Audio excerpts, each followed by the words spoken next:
बजुर्गों बारे मैं दसदा जावां कि साबका अटारनी जनरल भी रह चुके हैं और इन्हां कोल अनवंडे पंजाब दीयां यादां वो सारियां गल्लां बातां पुछांगे। पाकिस्तान बनने से पहले ना जिसले बिल्कुल भाइयों तरह से बड़े एक दूसरे नाल हमदर्दी सब चीज़ां बिल्कुल एक नाल बड़ी एक दूसरे नाल बड़े ताल्लुकात सन। वो बल्कि मैं जिदा भी जाना हुंदा सी नहीं फादर का तो मैं दादू की जांदा सा तो उसे बस वो दोवां ने किराया लगदा सी ते फाजिल का चले जांदा सी। केड़ी जमात फाजिल का तो की? फाजिल का मैं की थी जूनियर सीनियर की थी मिडल उर्दू मिडल करने तो बाद जूनियर सीनियर की थी जिंदे च 5वीं 6वीं और 7वीं 8वीं दी अंग्रेजी की थी। अच्छा। फिर उस तो बाद 9वीं च दाखिल होया सी। कदी नसाब दे विच या जिस तरह तुहाडे तालिब इल्मां दे नाल या उस्ताद मोहतरम कदी तफरका ते नहीं सी कि यार मुसलमान है सिख नहीं है? बिल्कुल नहीं।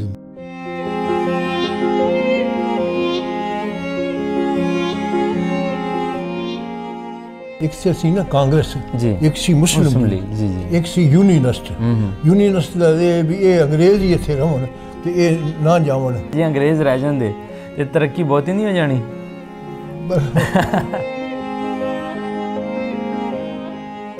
टुकड़े टुकड़े हो चले अज तेरा हिंदुस्तान।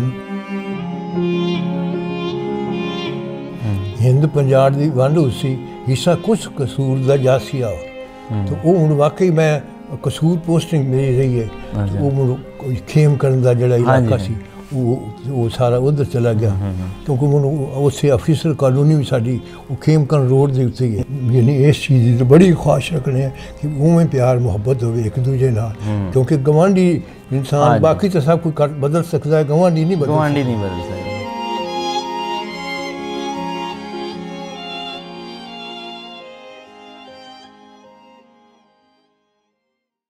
पंजाबी लहर वेख रहे सारे ही श्रोतियां नूं बहुत सारा सलाम ते प्यार भरी सत श्री अकाल जी। मैं तुहाडा वीर भुपिंदर सिंह लवली और जिस तरह आप सब जानते ही हो कि अनवंडे पंजाब के जोड़े आई विटनस ने गवाह ने जिन्हों ने अनवंडिया पंजाब वेख्या उन्होंने लैके आप जी के रूबरू पेश होने रहते हैं। इस वेले असीं बैठे हाँ लाहौर की धरती ते साडे नाल मौजूद ने एक बजुर्ग है। बजुर्गों बारे मैं दसदा जावां कि साबका अटारनी जनरल भी रह चुके हैं और इन्हां कोल अनवंडे पंजाब दीयां यादां वो सारियां गल्लां बातां पुछांगे किस तरह आपसी वसेब सी भाईचारा किस तरह का सी और फिर पंजाब दा उजाड़ा किस तरह होया। बजुर्गो की हाल चाल तुहाडा ठीक ठाक हो? अल्हम्दुलिल्लाह अल्हम्दुलिल्लाह अल्हम्दुलिल्लाह। नाम की तुहाडा? अब्दुल हफीज़ वट्टू। अब्दुल हफीज़ वट्टू। पूरी वट्टू साडी पूरी फैमिली भी जो है वट्टू बरादरी नाल तुसीं ताल्लुक रखदे? जी बिल्कुल। तुहाडे वालिद मोहतरम दा की नाम है? मियाँ मोहम्मद दीन। मियाँ मोहम्मद दीन। अच्छा तो दादा जी का नाम? दादा का नाम फतेहदीन। फतेहदीन। अच्छा बजुर्गो लाहौर के इलाके आप जिस इलाके दे विच बैठे हैं इस इलाके का की नाम है? टाउनशिप। टाउनशिप इन वैसे गवर्नमेंट एम्पलॉइज कोऑपरेटिव सोसाइटी कहते हैं। अच्छा। इस कोऑपरेटिव सोसाइटी के मतलब सेक्टर A1 है जिथे तुसीं बैठे जी सेक्टर A1 मकान नंबर 702 A1 टाउनशिप लाहौर। तुहाडा जन्म कित्थों दा है? मेरा जन्म कलेर मुमंद पिंड दे विच है। कलेर मुमंद? कलेर मुमंद जी। जिला? जिला मंडकुमरी सी उस वक्त। तहसील केड़ी लगदी सी तुहानू? तहसील दीपालपुर। दीपालपुर। अच्छा कलेर मुमंद तुहाडा पिंड सी। कलेर मुमंद दे लागे लागे पिंडां दा पता तुहानू? हाँ उन्हें पता जी जी। वो साडा सुखा लादू का सी कलेर सी पिंड साडे पिंड दा नाम मुमंद सी ते इहदा कलेर मुमंद वैसे इकट्ठा होया सी। अच्छा। ते नाल फिर मंडी अहमदाबाद सी अटारी डंडिया वाली सी ते और इस तरह दे काफ़ी पिंड सारे पिंडां दा नाम वैसे उन्हां दा है। तुहाडा आपसी भाईचारा कौन कौन उत्थे हिंदू सिख भी हैगे सी मुमंद दे विच कलेर दे विच? ना हिंदू हैगे सन सिख नहीं हैगे सन लेकिन सिखां दे पिंड आसे पासे काफ़ी हैगे सन। काफ़ी हैगे सी जिस तरह के किहड़े पिंडां च सिख आबाद सन? पिंड जिवें जिस तरह पहले वो आबाद नहीं सी अपने पिंडां च वो अपने अपने पिंड। ठीक ठीक। अच्छा तुसी तालीम कित्थों हासिल की अपनी शुरू दी? तालीम शुरू जी मैं अपने पिंड कलेर मुमंद प्राइमरी की थी तो फिर मैं मिडल दे उर्दू मिडल जड़ा कीता सी वो अटारी डंडिया वाली जड़ा ना उससे साडे पिंड ना 3 मील के फासले से पिंड सी। अटारी ਡੰਡਿਆਂ ਵਾਲੀ ਹਾਂ, ਜਿਹੜੀ ਹੁਣ ਬਾਰਡਰ ਸੀਗੀ ਉਹ ਵੀ। ਅੱਛਾ, ਇਹ ਹੁਣ ਪਾਕਿਸਤਾਨ ਵਾਲੇ ਪਾਸੇ ਹੈ ਕਿ ਇੰਡੀਆ ਵਾਲੇ ਪਾਸੇ? ਪਾਕਿਸਤਾਨ ਦੇ ਪਾਸੇ, ਕਿਉਂਕਿ ਦਰਿਆ ਸਤਲੁਜ ਜਿਹੜਾ ਹੈ ਨਾ ਉਹਦੇ ਕਿਨਾਰੇ ਸੀ ਉਹ ਵਾਕਿਆ। ਅੱਛਾ ਅੱਛਾ। ਤੇ ਜਿਹੜਾ ਸਾਡੇ ਪਿੰਡ ਵੀ ਦਰਿਆ ਸਤਲੁਜ ਦੇ ਕਿਨਾਰੇ ਸੀ ਵਾਕਿਆ। ਜਿਸ ਵਕਤ ਉਹ ਪਾਕਿਸਤਾਨ ਬਣਿਆ ਤੇ ਜਿਹੜੀ ਦਰਿਆ ਸਤਲੁਜ ਦੇ ਪਰਲੇ ਪਾਸੇ ਸਨ ਉਹ ਫਿਰ ਅਗਾਂਹ ਉਹਦੇ ਸਾਡੀ ਕੁਛ ਜ਼ਮੀਨ ਵੀ ਚਲੀ ਗਈ ਸੀ, ਲੇਕਿਨ ਉਹ ਸਾਰੀ ਰਹੀ ਸਾਡੇ ਕਬਜ਼ੇ 'ਚ ਹੀ। ਤੇ ਕਿੰਨੀ ਜ਼ਮੀਨ ਸੀ ਤੁਹਾਡੀ? ਉਸ ਤੋਂ ਅਗਲਾ ਜਿਹੜਾ ਪਿੰਡ ਸਾਡੇ ਨਾਲ ਸੀ ਨਾ ਗੱਠੀ ਬਡੋਲਾ, ਉਸ ਤੋਂ ਅਗਲਾ ਪਿੰਡ ਜਿਹੜਾ ਸੀ ਨਾ ਉਹ ਲੱਖੇ ਕੀ ਵੱਜਦਾ ਹੈ, ਉਹ ਹਿੰਦੁਸਤਾਨ ਸੀ। ਅੱਛਾ ਅੱਛਾ ਅੱਛਾ ਅੱਛਾ। ਉਹਨਾਂ ਦੇ ਪਿੰਡ ਦੀ ਸਾਡੀ ਪਿੰਡ ਸਾਦੀ ਸੀ, ਨਾਲ ਪਿੰਡ ਲਾਧੂ ਕਾ ਸੀ ਉਹ ਪਿੰਡ ਦਾ ਨਾਂ। ਉਹ ਵੀ ਉਹਦੀ ਹੱਦ ਵੀ ਜਿਹੜੀ ਨੇ ਸਾਡੇ ਨਾਲ ਮਿਲਦੀ ਸੀ। ਉਹ ਬਲਕਿ ਮੈਂ ਜਿੱਦਾਂ ਵੀ ਜਾਣਾ ਹੁੰਦਾ ਸੀ ਨਹੀਂ ਫਾਜ਼ਿਲਕਾ ਤੇ ਮੈਂ ਲਾਧੂ ਕੀ ਜਾਂਦਾ ਸਾਂ ਤੇ ਉੱਥੇ ਬਸ ਉਹ ਦੋਵਾਂ ਨੇ ਕਿਰਾਇਆ ਲੱਗਦਾ ਸੀ ਤੇ ਫਾਜ਼ਿਲਕਾ ਹੁੰਦੇ ਚਲੇ ਜਾਂਦਾ ਸੀ। ਅੱਛਾ, ਫਾਜ਼ਿਲਕਾ ਕਿਉਂ ਜਾਂਦੇ ਸੀ? ਫਾਜ਼ਿਲਕਾ ਪੜ੍ਹਨ ਵਾਸਤੇ ਉੱਥੇ ਦਾਖਲ ਹੋਇਆ ਨਾ। ਅੱਛਾ, ਕਿਹੜੀ ਜਮਾਤ ਫਾਜ਼ਿਲਕਾ ਤੋਂ ਕੀਤੀ? ਫਾਜ਼ਿਲਕਾ ਮੈਂ ਕੀਤੀ ਜੂਨੀਅਰ ਸੀਨੀਅਰ ਕੀਤੀ, ਉਰਦੂ ਮਿਡਲ ਕਰਨ ਤੋਂ ਬਾਅਦ ਜੂਨੀਅਰ ਸੀਨੀਅਰ ਕੀਤੀ, ਜਿਹਦੇ 'ਚ 5ਵੀਂ 6ਵੀਂ ਔਰ 7ਵੀਂ 8ਵੀਂ ਦੀ ਅੰਗਰੇਜ਼ੀ ਕੀਤੀ। ਅੱਛਾ, ਫਿਰ ਉਸ ਤੋਂ ਬਾਅਦ 9ਵੀਂ 'ਚ ਦਾਖਲ ਹੋਇਆ ਸੀ। ਕਿਹੜੇ ਸਕੂਲ 'ਚ? Government high school Fazilka. Fazilka ਸ਼ਹਿਰ ਦੇ ਅੰਦਰ? ਹਾਂਜੀ, ਫਾਜ਼ਿਲਕਾ ਸ਼ਹਿਰ ਦੇ ਅੰਦਰ। ਉਹ ਜੀ ਰੇਲਵੇ ਸਟੇਸ਼ਨ ਹੈ ਨਾ, ਰੇਲਵੇ ਸਟੇਸ਼ਨ ਦੇ ਉਰਲੀ ਤਰਫ ਹੈ ਉਹ, ਯਾਨੀ ਸ਼ਹਿਰ ਦੀ ਆਪੋਜ਼ਿਟ ਸਾਈਡ ਤੇ। ਸਹੀ। ਤੇ ਸਕੂਲ ਤੁਸੀਂ ਦੱਸਿਆ government high school Fazilka. Government high. ਤੇ ਤੁਸੀਂ ਫਿਰ ਆਪਣੇ ਪਿੰਡ ਤੋਂ ਪੜ੍ਹਨ ਜਾਂਦੇ ਸੀ ਜਾਂ ਉੱਥੇ ਰਹਿੰਦੇ ਸੀ ਫਾਜ਼ਿਲਕਾ? ਨਹੀਂ, ਉਸੇ ਮੈਂ ਫਾਜ਼ਿਲਕਾ ਹੋਸਟਲ ਦੇ ਵਿੱਚ ਹੀ ਰਹਿੰਦਾ ਸੀ। ਹੋਸਟਲ ਵਿੱਚ ਰਹਿੰਦੇ ਸੀ। ਅੱਛਾ ਬਜ਼ੁਰਗੋ, ਇਹ ਦੱਸੋ ਕਿ ਆਪਸੀ ਤੁਹਾਡਾ ਉਸ ਵੇਲੇ ਭਾਈਚਾਰਾ ਕਿਸ ਤਰ੍ਹਾਂ ਦਾ ਸੀ? ਤੁਹਾਡੇ ਨਾਲ ਸਿੱਖ ਵੀ ਪੜ੍ਹਦੇ ਹੋਣੇ ਆ, ਪੜ੍ਹਾਉਂਦੇ ਵੀ ਹੋਣੇ ਆ, ਬਿਲਕੁਲ ਠੀਕ ਹੈ, ਯਾਰ ਦੋਸਤ ਵੀ ਹੋਣੇ ਆ ਫਾਜ਼ਿਲਕਾ ਦੇ ਵਿੱਚ ਵੀ, ਔਰ ਜਦੋਂ ਤੁਸੀਂ ਅਟਾਰੀ ਦੇ ਵਿੱਚ ਪੜ੍ਹਦੇ ਰਹੇ ਹੋ, ਮਿਡਲ ਕੀਤੀ ਹੈ, ਆਪਸੀ ਵਸੇਬ ਕਿਸ ਤਰ੍ਹਾਂ ਦਾ ਸੀ ਸਿੱਖਾਂ ਦਾ, ਮੁਸਲਮਾਨਾਂ ਦਾ? ਪਹਿਲੇ ਤਾਂ ਜਿਹੜਾ ਪਾਕਿਸਤਾਨ ਬਣਨ ਤੋਂ ਪਹਿਲੇ ਨਾ, ਜਿਸ ਜਿਹਨੂੰ ਬਿਲਕੁਲ ਭਾਈਆਂ ਤਰ੍ਹਾਂ ਤੇ ਬੜੇ ਇੱਕ ਦੂਸਰੇ ਨਾਲ ਹਮਦਰਦੀ, ਸਭ ਚੀਜ਼ਾਂ ਬਿਲਕੁਲ ਇੱਕ ਨਾਲ ਬੜੀ, ਇੱਕ ਦੂਸਰੇ ਨਾਲ ਬੜੇ ਤਾਲੁਕਾਤ ਸਨ। ਤੁਹਾਡੇ ਵਾਲਦ ਸਾਹਿਬ ਕੋਲ ਕਾਫੀ ਜ਼ਮੀਨ ਸੀ, ਕਿੰਨੇ ਮੁਰੱਬੇ ਜ਼ਮੀਨ ਸੀ? ਜ਼ਮੀਨ ਦੀ ਤਕਰੀਬਨ ਉਹਨਾਂ 40 ਮੁਰੱਬੇ। ਤੇ ਜ਼ਿਮੀਂਦਾਰੀ ਦੀ ਇਹ ਸੀ ਕਿ ਉਸ ਵਕਤ ਹਾਲਾਤ ਐਸੇ ਸਨ ਕਿ ਜ਼ਮੀਨ ਸਾਰੀ ਤਕਰੀਬਨ ਗੈਰ ਆਬਾਦ ਪਈ ਰਹਿੰਦੀ ਸੀ। ਉਹ ਗੈਰ ਆਬਾਦ ਦੀ ਵਜ੍ਹਾ ਤੋਂ ਉਹਦਾ ਮਾਮਲਾ ਵਗੈਰਾ ਦੇਣਾ ਹੀ ਸਾਡੇ ਵਾਸਤੇ ਮਸਲਾ ਹੁੰਦਾ ਸੀ। ਅੱਛਾ, ਨਹੀਂ ਦੇ ਸਕਦੇ ਸੀ ਅਸੀਂ। ਅੱਛਾ ਅੱਛਾ ਅੱਛਾ ਅੱਛਾ। ਅੱਜ ਕੱਲ੍ਹ ਤਾਂ ਰੌਣਕਾਂ ਲੱਗੀਆਂ ਨੇ ਵੇਖੋ ਜ਼ਮੀਨਾਂ ਦੀਆਂ। ਅਲਹਮਦੁਲਿਲਾ ਅਲਹਮਦੁਲਿਲਾ। ਹੁਣ ਤਾਂ ਦੱਸਦੇ ਪਏ ਨੇ 1,25,000 ਦਾ ਫੀ ਏਕੜ। ਅਸੀਂ ਸਾਰੀ ਜ਼ਮੀਨ ਜਿਹੜੀ ਹੁਣ ਵੀ ਨਾ ਉਹ ਦੇ ਦਿੱਤੀ, ਕਿਉਂਕਿ ਮੈਂ ਯਾਨੀ ਮੇਰਾ ਵੀ ਇੱਕ ਹੀ ਬੇਟਾ ਹੈ, ਇੱਥੇ ਤੁਹਾਨੂੰ ਮਿਲਿਆ ਹੋਣਾ ਜਿਹੜਾ ਡਾਕਟਰ ਹੈ, ਇਹ ਲੇਡੀ ਵਿਲਿੰਗਟਨ ਹਸਪਤਾਲ ਸੀਨੀਅਰ ਰਜਿਸਟਰਾਰ ਹੈ। ਇਹਦਾ ਬੇਟਾ ਇੱਕ ਹੈ, ਉਹਨੇ CS ਕੀਤਾ ਹੈ ਤੇ ਉਹ ਹੁਣ ਅੱਗੇ ਉੱਥੇ ਰਿਹਾ ਹੈ ਗਿਲਗਿਤ ਬਲਤਿਸਤਾਨ ਵਿੱਚ। ਉੱਥੇ ਉਹਨਾਂ ਨੂੰ ਪਹਿਲੇ AC ਰਿਹਾ ਹੈ, ਮੁੜ ADCG ਰਿਹਾ ਹੈ, ਫਿਰ ਮੁੜ ਗਾਂਚੇ ਡਿਸਟ੍ਰਿਕਟ ਦਾ ਡਿਪਟੀ ਕਮਿਸ਼ਨਰ ਵੀ ਰਿਹਾ ਹੈ। ਮਾਸ਼ਾਅੱਲਾ, ਤੁਹਾਡੇ ਪੋਤੇ ਵੀ ਡਿਪਟੀ ਕਮਿਸ਼ਨਰ ਨੇ, ਆਪਾਂ ਕਹਿ ਸਕਦੇ ਹਾਂ। ਉਹ ਉਹਦਾ ਮੁਕੰਮਲ ਹੋ ਗਿਆ ਹੈ ਤੇ ਉਹਦਾ ਸਾਰਾ 5 ਸਾਲ ਹਾਰਡ ਏਰੀਆ 'ਚ ਗੁਜ਼ਾਰਨਾ ਸਾਡੇ ਪਾਕਿਸਤਾਨ ਦੇ ਅੰਦਰ ਹੀ ਸ਼ਰਾਇਤ ਸਨ। ਹਾਂਜੀ, ਉਹ ਉੱਥੋਂ ਗੁਜ਼ਾਰ ਕੇ ਤੇ ਹੁਣ ਇੱਥੇ ਆ ਗਿਆ। ਇੱਥੇ ਹੁਣ ਡਿਪਟੀ ਸੈਕਟਰੀ ਲੱਗਿਆ ਹੋਇਆ ਹੈ ਸੈਕਟਰੀਏਟ ਵਿੱਚ, ਹੈਲਥ ਡਿਪਾਰਟਮੈਂਟ। ਅੱਛਾ ਬਜ਼ੁਰਗੋ, ਇਹ ਤਾਂ ਚਲੋ ਤੁਸੀਂ ਹੁਣ ਦਾ ਦੱਸ ਦਿੱਤਾ, ਹੁਣ ਤੁਸੀਂ ਮੈਨੂੰ 47 ਤੋਂ ਪਹਿਲੇ ਦੀਆਂ ਕੋਈ ਗੱਲਾਂ ਦੱਸੋ, ਕਿਉਂਕਿ ਬਜ਼ੁਰਗੋ ਵੇਖੋ ਜੋ ਤੁਸੀਂ ਵੇਖਿਆ ਵਾ, ਅੱਜ ਕੱਲ੍ਹ ਤੁਹਾਨੂੰ ਪਤਾ ਸਾਨੂੰ ਬਜ਼ੁਰਗ ਨਹੀਂ ਲੱਭਦੇ ਕਿ ਸਾਨੂੰ ਪੁਰਾਣੀਆਂ ਗੱਲਾਂ ਦੱਸਣ। ਸਾਨੂੰ ਕੋਈ ਉਸ ਦੌਰ 'ਤੇ ਚਾਨਣਾ ਪਾਓ ਕਿ ਤੁਸੀਂ ਸਕੂਲ ਕਿਸ ਤਰ੍ਹਾਂ ਦਾ ਜਾਂਦੇ ਸੀ, ਆਪਸੀ ਕਿਸ ਤਰ੍ਹਾਂ ਭਾਈਚਾਰਾ ਸੀ। 47 ਵੇਲੇ ਜਦੋਂ ਵੰਡ ਹੋਈ ਤੁਸੀਂ ਉੱਧਰ ਸੀ ਕਿ ਘਰ ਸੀਗੇ? ਕਿਆ ਤੁਹਾਨੂੰ ਕੋਈ ਮੁਸ਼ਕਿਲ ਪੇਸ਼ ਆਈ ਹਿਜਰਤ ਦੇ ਵਿੱਚ? ਕੀ ਤੁਸੀਂ ਵੇਖਿਆ? ਨਹੀਂ, ਅਸਲ ਵਿੱਚ ਗੱਲ ਹੈ ਜੀ ਕਿ ਅਸੀਂ ਐਕਚੁਅਲੀ ਜਿਨ ਸਾਨੂੰ ਸਾਡੀ ਟਰਮ ਇੱਧਰ ਪਾਕਿਸਤਾਨ ਵਿੱਚ ਬਣੀ ਲੋਕਲ ਮਾਜਰ। ਅੱਛਾ, ਯਾਨੀ ਰਹਿੰਦੇ ਇੱਥੇ ਸਨ ਤੇ ਜ਼ਮੀਨਾਂ ਕੁਛ ਉੱਧਰ ਸਨ ਕੁਛ ਇੱਧਰ ਸਨ। ਅੱਛਾ, ਉੱਧਰ ਵੀ ਤੁਹਾਡੀ ਜ਼ਮੀਨ ਹੈ ਸੀ? ਉੱਧਰ ਵੀ ਯਾਨੀ ਫਿਰੋਜ਼ਪੁਰ ਜ਼ਿਲ੍ਹੇ 'ਚ ਵੀ ਸੀ। ਉਹ ਤੁਹਾਨੂੰ ਦੱਸਿਆ ਨਾ ਕਿ ਉਹ ਸਾਰੀ ਜ਼ਮੀਨ ਸਾਡੀ ਸਾਨੂੰ ਇੱਧਰ ਪਾਕਿਸਤਾਨ 'ਚ ਅਲਾਟ ਹੋਈ। ਉਹ ਚੱਕ ਗੰਡਾ ਸਿੰਘ ਅਲਾਟ ਹੋਈ ਤਹਿਸੀਲ ਦੀਪਾਲਪੁਰ 'ਚ। ਅੱਛਾ, ਚੱਕ ਗੰਡਾ ਸਿੰਘ ਉਸ ਦੇ ਯੂਜ਼ ਵਿੱਚ ਹੀ। ਅੱਛਾ, ਜਿਹੜੀਆਂ ਉੱਧਰ ਸਨ ਸਾਰੀਆਂ। ਸਹੀ ਸਹੀ ਸਹੀ ਸਹੀ। ਉੱਧਰ ਕਿੱਥੇ ਜ਼ਮੀਨਾਂ ਸਨ ਵੈਸੇ ਤੁਹਾਡੀ? ਉਸ ਤੁਹਾਨੂੰ ਦੱਸਿਆ ਨਹੀਂ, ਇੱਕ ਤਾਂ ਪਿੰਡ ਜਾਨੀਸਰ ਹੈ। ਜਾਨੀਸਰ ਉਸ ਪਾਸੇ ਹੈ? ਉਸ ਪਾਸੇ ਉਹ ਹਿੰਦੁਸਤਾਨ 'ਚ। ਫਿਰ ਤਾਜਾ ਦੋਨਾ ਵੀ ਉੱਧਰ ਹੀ ਹੈ। ਤਾਜਾ ਦੋਨਾ ਇੱਕ ਹੋਰ ਪਿੰਡ ਸਾਡਾ ਖੀਵਾ ਸੀ, ਉਹ ਵੀ ਹੁੰਦਾ ਹਿੱਸਾ ਉੱਧਰ ਹੈ। ਅੱਛਾ, ਅਤੇ ਬਾਕੀ ਜਿਹੜਾ ਨਾ ਮੈਂ ਮੇਰੇ ਜਿਹੜੇ ਨਾਨਕੇ ਸਨ ਉਹ ਮੇਰੇ ਰਹਿੰਦੇ ਸਨ फत्तू वाला एक पिंड सी वो भी उधर ही चला गया हिंदुस्तान च। अच्छा। वो जलालाबाद तो कुछ 6-7 मील दूर सी उथे वो मुड़ अक्सर मैं जलालाबाद जाता सी उसे नवाब ममदूद साहब होंगे सन। अच्छा। उन्होंने जमीना जमूना सन तो वो सारा कारोबार जिसे पाकिस्तान बनने तो पहले ना बिल्कुल भाइयों वाले ताल्लुकात सन। अच्छा। बहुत अच्छे अंदाज सारे लोग रह रहे सन, किसी किस्म का कुछ भी नहीं। लेकिन वो जिससे हवाइयाँ चलने लग पईयां वो हिंदू भी करन लग पे, उन्होंने भी उठे यानी शुरू नज़मां ये शुरू कर दिया, टुकड़े टुकड़े हो चलिया अज तेरा हिंदुस्तान।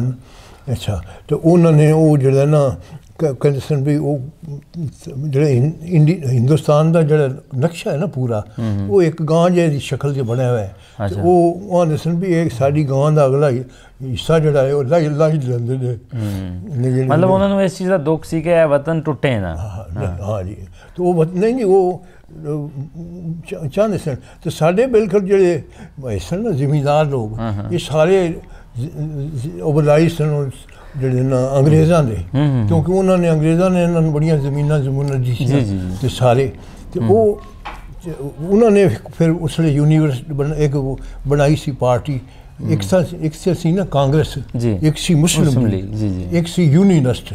ਯੂਨੀਨਿਸਟ ਦਾ ਇਹ ਵੀ ਇਹ ਅੰਗਰੇਜ਼ ਹੀ ਇੱਥੇ ਰਹਿਣ ਤੇ ਇਹ ਨਾ ਜਾਵਣ। अच्छा, यूनियनिस्ट ਇਹ डिमांड करते सी कि अंग्रेज ना जान, अंग्रेज ना जान ते आज बड़ा अच्छा साडा को इन्होंने काम चलाया हुआ है ते बड़ा चलदा। वैसे अंग्रेज रह जांदे ते तरक्की बहुती नहीं हो जानी सी। मैं कह जी अंग्रेज रह जांदे ते तरक्की बहुती नहीं हो जानी। कोई चीज़ ऐसी है जिहड़ी हुण तुहानूं असीं की आ गई। हाँ सही गल है, क्योंकि ये जिहड़ा ना साडे कोल बेसिकली बड़ियां यानी साडे लीडरां तों इस तरह बहुत किस्म दी गलतियां हुई। और उनकी वजह भी ये है कि भी कायदे आज़म तो बाद लियाकत अली साहब मिले, वो उन्होंने आंधिया नाल ही कतल कर दिता, फिर असम्बलियाँ तोड़ दित्तियां, फिर पता नहीं की कुछ इन्होंने मुल्क ना होया। उत्थे सारे हालात तुसीं पढ़े भी होने, हाँ जी हाँ जी, किताबां च मिल जांदे। हाँ जी हाँ जी। अच्छा, ਇਹ ਦੱਸੋ ਕਿ ਜਦੋਂ ਤੁਹਾਡੇ ਨਾਲ ਜਿਹੜਾ 9ਵੀਂ ਕਲਾਸ 'ਚ ਜਦੋਂ ਤੁਸੀਂ ਪੜ੍ਹਦੇ ਸੀਗੇ ਫਾਜ਼ਿਲਕਾ ਸਕੂਲ ਦੇ ਵਿੱਚ, ਤੇ ਕਦੀ ਨਸਾਬ ਦੇ ਵਿੱਚ ਜਾਂ ਜਿਸ ਤਰ੍ਹਾਂ ਤੁਹਾਡੇ ਤਾਲਬ ਇਲਮਾਂ ਦੇ ਨਾਲ ਜਾਂ ਉਸਤਾਦ ਮੁਹਤਰਮ ਕਦੀ ਤਫਰਕਾ ਤਾਂ ਨਹੀਂ ਸੀ ਕਿ ਯਾਰ ਇਹ ਮੁਸਲਮਾਨ ਹੈ ਸਿੱਖ ਨਹੀਂ ਹੈ? बिल्कुल नहीं दिता सी। बल्कि जैसे पाकिस्तान अनाउंस हो गया ना तो उस वक्त तो राशन से चीज़ां मिलदियां सन।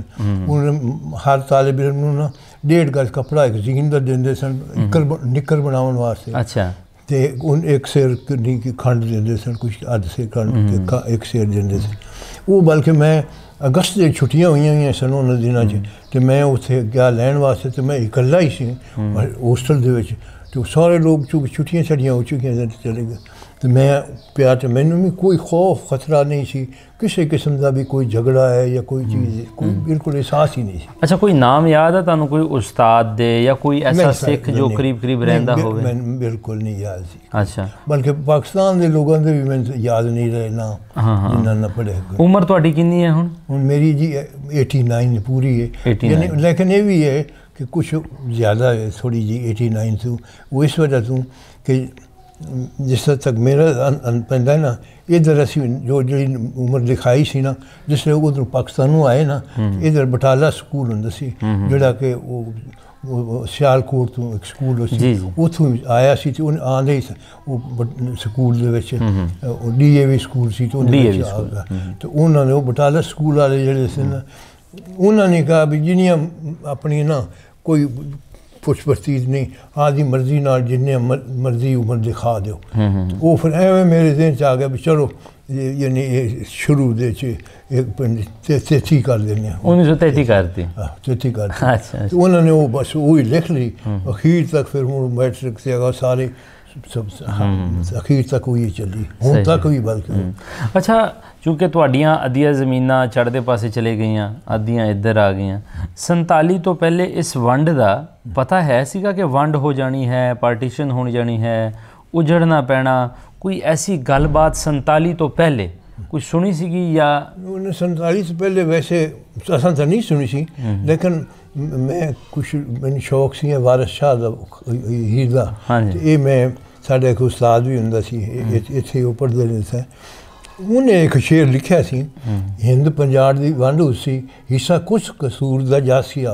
ਤੇ ਉਹ ਹੁਣ ਵਾਕਈ ਮੈਂ ਕਸੂਰ ਪੋਸਟਿੰਗ ਮੇਰੀ ਰਹੀ ਹੈ, ਤੇ ਉਹ ਮੈਨੂੰ ਖੇਮ ਕਰਨ ਦਾ ਜਿਹੜਾ ਇਲਾਕਾ ਸੀ ਉਹ ਸਾਰਾ ਉਧਰ ਚਲਾ ਗਿਆ, ਕਿਉਂਕਿ ਮੈਨੂੰ ਉੱਥੇ ਅਫੀਸਰ ਕਾਨੂੰਨੀ ਵੀ ਸਾਡੀ ਉਹ ਖੇਮਕਰਨ ਰੋਡ ਦੇ ਉੱਤੇ ਹੀ ਹੈ, ਉਹ ਬਲਕਿ ਨਾ ਉੱਥੋਂ 2.5 किलोमीटर का फासला है। मैं रोज़ सुबह सैर से मेरी बचपन की आदत है, सैर करन जांदा सी ते इंडिया दी हद है। तो चलो तुसी किताबी गल दा एक हवाला दिता है, मैं तुहाडे को पुछ रहा कि तुसी अपने पिंडे ते या कदी आप सुनी है गल कि वंड हो जानी है, पाकिस्तान इंडिया वख हो जाना है, या पंजाब वंडिया जाना है? नहीं मेरे ये तालिब इल्म सी हुंदे से कोई कतन ऐसे किस्म की कोई गल नहीं हुंदी सी।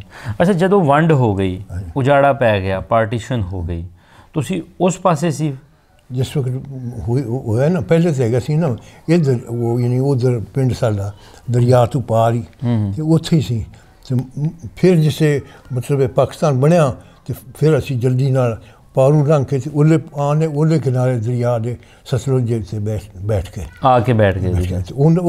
उस पिंड का वो पिंड भी साडा ही सी, जो अजे भी मतलब साडा वो गट्टी बडोला हुंदा, गट्टी बडोला पिंड का नाम बडोला है, तो उस जो इधर आते से वो गट्ठी बचती सी। ठीक है, ठीक। उत्थे अलबत्ता साडे मुड़ बाद वाकयात काफ़ी हुंदे रहे।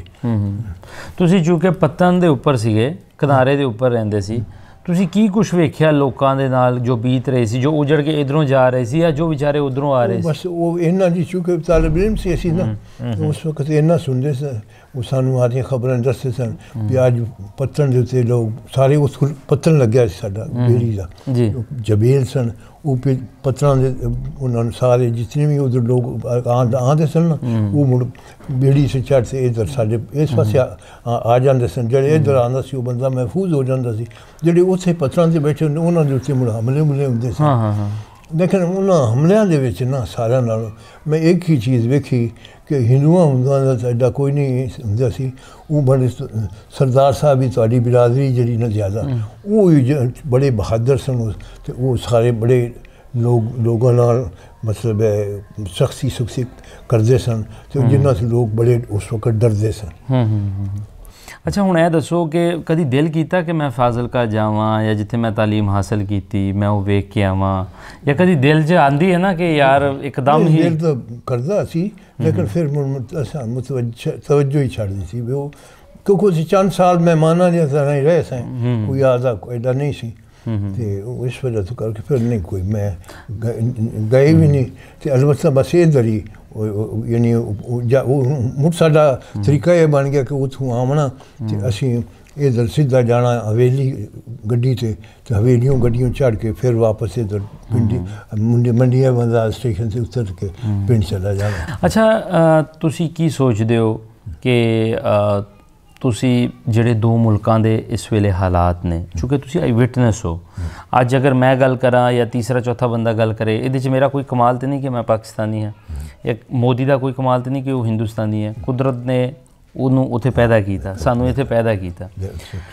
लेकिन हुण यह दसो कि जो साडे हालात ने, चूँकि तुसी पुराना वसेब वेख्या वा, यह हालात अच्छे होने चाहिए या प्यार मुहब्बत रहना चाहिए, या फिर जिस तरह चल रहा है ठीक है? नहीं, असी तो बड़ी यानी इस चीज़ की तो बड़ी ख्वाहिश रखने हैं कि उमें प्यार मुहब्बत हो एक दूजे नाल, क्योंकि गवांढी इंसान बाकी तो सब कुछ बदल सकता है, गवांढी नहीं बदल सकता। तुहाडी बेसरी ये सी हिंदुस्तान की, उन्होंने रिसर्च काफ़ी की थी, मसलन गंदम का है, गंदम तुसी ऐसी गंदम बनाई पैदा की थी जिहड़ी कि मतलब पर एक यील्ड होंदी बहुत ज़्यादा सी साडे नालों पहले, साढ़े तो पहले ही पाकिस्तान बनया ना, वो उस वक्त भी मैंने अजे तक याद है कि 10-15 मन तो उत्ते नहीं होंदी सी, लेकिन उदा साढ़े खूह सन लगे हुए, टिंडा होंदियां सन मिट्टी दियां, ते वो उन्होंने खूहां के जरिए सिर्फ थोड़ी जी पानी के पिछ वो एकड़ असी बीज सकते थे, बाकी सारी गैर आबाद ही पई रही सी। अच्छा, तुहाडे लाइफ बारे एक दो क्वेश्चन करांगा मैं कि तुसी फिर पाकिस्तान दे विच जदों 47 तो बाद आए, तो LLB कदों कीती तुसी फिर? हाँ जी, LLB ਕਦੋਂ ਕੀਤੀ ਤੁਸੀਂ? LLB ਕੀ 1960 ਚ ਕੀਤੀ। 1960 ਦੇ ਵਿੱਚ। ਤੇ ਫਿਰ ਐਜ਼ ਅ ਸਰਕਾਰੀ ਵਕੀਲ ਤੁਸੀਂ 60 ਚ ਕੀਤੀ ਸੀ। ਫਿਰ ਮੈਂ ਜੀ ਅਫਸਰ ਚ ਹੁੰਦਿਆਂ ਤੁਹਾਨੂੰ ਦੱਸਿਆ ਨਾ ਮੈਂ ਮੁਲਾਜ਼ਮਤ ਦੇ ਦੌਰਾਨ ਕੀਤੀ। ਫਿਰ ਮੈਂ ਜਦ ਕੀਤੀ ਤਾਂ ਮੀਆਂ ਯਾਸੀਨ ਵੱਟੂ ਸਾਹਿਬ ਆਏ ਤਾਂ ਉਹਨਾਂ ਕਿਹਾ ਵੀ ਮੈਂ ਹੁਣ ਸਿਆਸਤ 'ਚ ਹਿੱਸਾ ਲੈਣ ਲੱਗਿਆ ਤੇ ਤੁਸੀਂ ਮੇਰੇ ਨਾਲ ਚੱਲੋ, ਆਪਾਂ ਉੱਥੇ ਵਕਾਲਤ ਸ਼ੁਰੂ ਕਰੀਏ ਮੰਟਗੋਮਰੀ। ਮੈਂ ਕਿਹਾ ਜੀ ਠੀਕ ਹੈ। मैं वो इत्थे इस्तीफा देता तो उत्थे चले गए मियाँ साहब दे नाल। वो असां वट्टू एंड कंपनी बना ली एडवोकेट्स दी ते उहदे च 3-4 साल असी इकट्ठे काम भी करते रहे। अच्छा अच्छा। तो मियाँ साहब जिहड़े सन वो मैंने सपोर्ट करते सन। वो मुड़ अखीर से वजीर बन गए। वजीर बनने तो बाद वो काफ़ी किन्ने चिर ही मुड़ वजीर रहे, मुख्तलिफ हुकूमतां च भी वजीर रहे। फिर वो एक वक्त आया सी जुनेजो का कि वजीर ख़जाना पूरे पाकिस्तान के बन गए सन। तो उस तरह करके बहुत अच्छे सियासतदार सन। ਕੀ ਨਾਮ ਸੀ ਉਹਨਾਂ ਦਾ? ਮੀਆਂ ਮੁਹੰਮਦ ਯਾਸੀਨ ਖਾਂ ਵੱਟੂ, ਜਮਾਲ ਕੋਟ ਉਹਨਾਂ ਦਾ ਪਿੰਡ ਹੈ। ਹੈਡ ਸੁਲੇਮਾਨ ਕੀ ਤੋਂ ਥੋੜਾ ਜਿਹਾ 5-6 ਕੁ ਮੀਲ ਦਾ। ਹੈਡ ਸੁਲੇਮਾਨ ਕੀ ਤੇ ਹੀ ਦਰਿਆਏ ਰਾਵੀ ਔਰ ਦਰਿਆਏ ਸਤਲੁਜ ਮਿਲਦਾ ਹੈ ਨਾ? ਨਹੀਂ, ਦਰਿਆਏ ਰਾਵੀ ਤੇ ਦਰਿਆਏ ਸਤਲੁਜ ਜਿਹੜੇ ਨਾ ਹੁਣ ਦਰਿਆਏ ਸਤਲੁਜ ਖਤਮ ਹੋ ਗਿਆ, ਪਾਣੀ ਕੋ ਨਹੀਂ ਹੁੰਦਾ।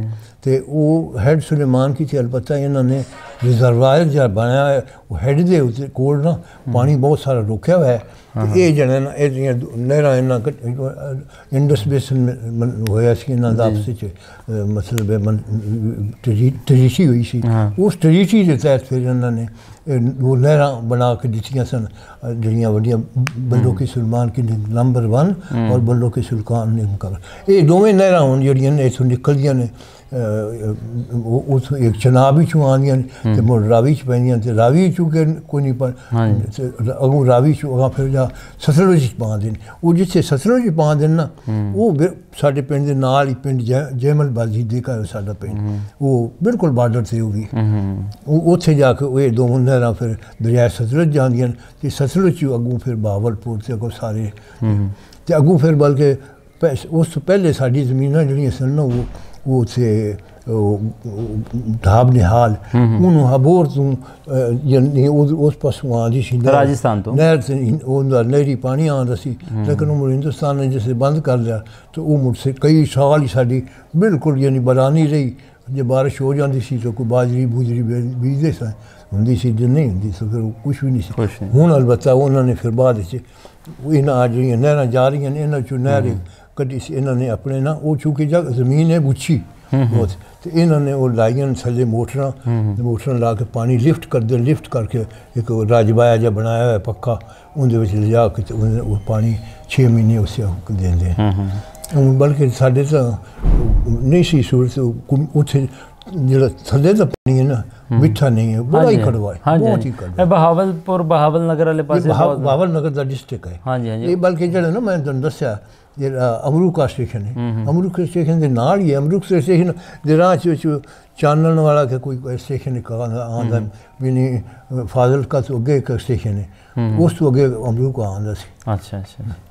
चलो बजुर्गो तुहाडा बहुत बहुत धन्यवाद, तुहाडा शुक्रिया। तुहाडे नाल यादां 47 दियां और फिर जो तुसी दस्सिया आपाशी के बारे दे विच एग्रीकल्चर ज़रात के बारे तुहाडा बहुत बहुत धन्यवाद जी। ਇਹ ਪੁਰਾਣੀਆਂ ਯਾਦਾਂ ਨੇ, ਆਈ ਵਿਟਨੈਸ ਨੇ ਗਵਾਹ ਦੇ 47 ਦੇ ਵੇਲੇ ਦੇ। ਔਰ ਇਹਨਾਂ ਬਜ਼ੁਰਗਾਂ ਨਾਲ ਬਹਿ ਕੇ ਸਭ ਤੋਂ ਵੱਡੀ ਗੱਲ ਇਹ ਹੁੰਦੀ ਹੈ ਕਿ ਦੇਖੋ ਸਾਨੂੰ ਮੁxtਲਿਫ ਇਲਾਕਿਆਂ ਦਾ ਪਤਾ ਲੱਗ ਗਿਆ। ਜਿਸ ਤਰ੍ਹਾਂ ਫਾਜ਼ਿਲਕਾ ਇਹ ਆਉਂਦੇ ਜਾਂਦੇ ਰਹੇ ਤੇ ਫਿਰ ਜਿਹੜਾ ਇਹਨਾਂ ਦਾ ਇਲਾਕਾ ਹੈ ਦਿਪਾਲਪੁਰ ਦਾ ਉਹ ਇਲਾਕਾ ਜਿਹੜਾ ਬਿਲਕੁਲ ਬਾਰਡਰ ਦੇ ਲਾਗੇ ਪੈਂਦਾ ਉਸ ਇਲਾਕੇ ਦੇ ਬਾਰੇ ਵੀ ਪਤਾ ਲੱਗਿਆ, ਫਿਰ ਐਗਰੀਕਲਚਰ ਦੇ ਬਾਰੇ ਵੀ ਪਤਾ ਲੱਗਿਆ। ਸੋ ਇਹਨਾਂ ਬਜ਼ੁਰਗਾਂ ਨਾਲ ਬੈਠਣ ਦਾ ਜਾਂ ਗੱਲਬਾਤ ਕਰਨ ਦਾ ਮਕਸਦ ਸਿਰਫ ਇਹ ਹੁੰਦਾ ਹੈ ਕਿ ਜਿਹੜੀ ਸਾਡੀ ਪੁਰਾਣੀ ਤਹਿਜ਼ੀਬ ਸੀ, ਸੱਭਿਆਚਾਰ ਸੀ, ਭਾਈਚਾਰਾ ਸੀ, ਵਸੇਬ ਸੀ, ਸਾਂਝ ਸੀ, ਉਹਨਾਂ ਦੇ ਬਾਰੇ ਸਾਨੂੰ ਪਤਾ ਲੱਗਦਾ ਹੈ। ਨਾ ਸਿਰਫ ਪਤਾ ਲੱਗੇਗਾ ਬਲਕਿ ਜਦੋਂ ਇਹ ਵੀਡੀਓਜ਼ ਅਪਲੋਡ ਹੋਣਗੀਆਂ ਤੇ ਇਹਨਾਂ ਦੀ ਆਉਣ ਵਾਲੀ ਪੀੜ੍ਹੀ ਨੂੰ ਵੀ ਇਹ ਚੀਜ਼ਾਂ ਜਿਹੜੀਆਂ ਨੇ ਆਸਾਨੀ ਪਹੁੰਚ ਸਕਣਗੀਆਂ। ਸਾਡੀਆਂ ਇਹਨਾਂ ਵੀਡੀਓਜ਼ ਦਾ ਮਕਸਦ ਕਿਸੇ ਜ਼ਾਤ, ਧਰਮ, ਕਿਸੇ ਮੁਲਕ ਦੇ ਖਿਲਾਫ ਕੋਈ ਗੱਲਬਾਤ ਕਰਨਾ ਨਹੀਂ ਹੈ, ਬਲਕਿ ਜਿਸ ਤਰ੍ਹਾਂ ਮੈਂ ਦੱਸਿਆ ਕਿ ਸਾਡਾ ਪੁਰਾਣਾ ਵਸੇਬ, ਸੱਭਿਆਚਾਰ, ਉਹਦੇ ਬਾਰੇ ਜਾਣਨ ਦੀ ਕੋਸ਼ਿਸ਼ ਕਰਦੇ ਹਾਂ ਔਰ ਇਹ ਕੋਸ਼ਿਸ਼ ਜਾਰੀ ਰਹੇਗੀ। ਮਿਲਦੇ ਹਾਂ ਕਿਸੇ ਐਸੇ ਬਜ਼ੁਰਗ ਦੇ ਨਾਲ, ਉਹਦੀ ਕਹਾਣੀ ਲੈ ਕੇ। ਰੱਬ ਰੱਖਾ ਜੀ।